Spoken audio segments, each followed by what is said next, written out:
Officer association और media employees association को मेरी तरफ से एनएडी यूनिवर्सिटी की तरफ से और फेडरेशन की तरफ से अस्सलाम वालेकुम। तमाम दोस्तों को एक खुशखबरी की नौयत में मैं एक बात कहना चाहता हूं कि अल्हम्दुलिल्लाह अल्लाह रब्बुल इज़्ज़त का करम है कि आज सिंध की तमाम यूनिवर्सिटी के तमाम फेडरेशन और तमाम एसोसिएशन के नुमाइंदे आपके साथ खड़े हैं और ये इस बात का सबूत है कि इत्तेफाक में जो बरकत है वो आप लोगों ने सामने अमली तौर पे पेश कर दी। अब हमारे नवाब शाह यूनिवर्सिटी के जो वाइस चांसलर हैं, जो कि लाड़काना यूनिवर्सिटी कैंपस के भी हैं, उनका ये कहना है कि हमारे पास ग्रांट नहीं है, पैसा नहीं है।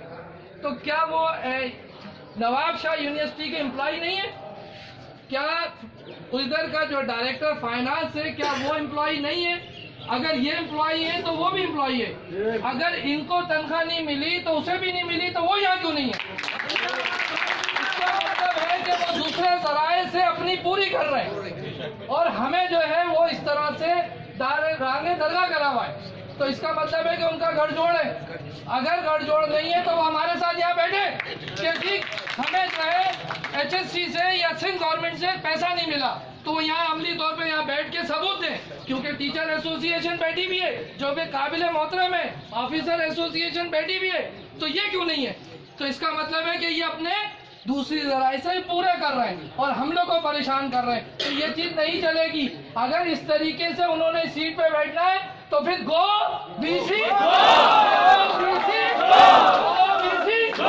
नहीं चाहिए। हमें ऐसी जाहिरी शख्सियत नहीं चाहिए जो अमली चीज पर काम ना कर सके। हमें नहीं चाहिए। हमें कोई जुबान चाहिए, ना कोई फिका चाहिए और ना ही कोई तस्वीर ऐसी चाहिए जो दिखा रहे कुछ और कर रहे हैं कुछ। क्योंकि हम यहाँ के फैमिली हैं। अगर हमारी फैमिली में से किसी एक को परेशानी है तो सबको होनी चाहिए, तो वो हमारी फैमिली नहीं है। इसका मतलब है वो हमें से नहीं। जब वो हम में से नहीं है तो हमारी भी उनको जरूरत नहीं है। हमें भी जरूरत नहीं है। तो फिर एक और दफा गो बीसी, गो बीसी, गो बीसी। बस मैं इतना ही बोलूंगा, उसके बाद हमें कोई और दूसरा चांस नहीं। अस्सलाम वालेकुम।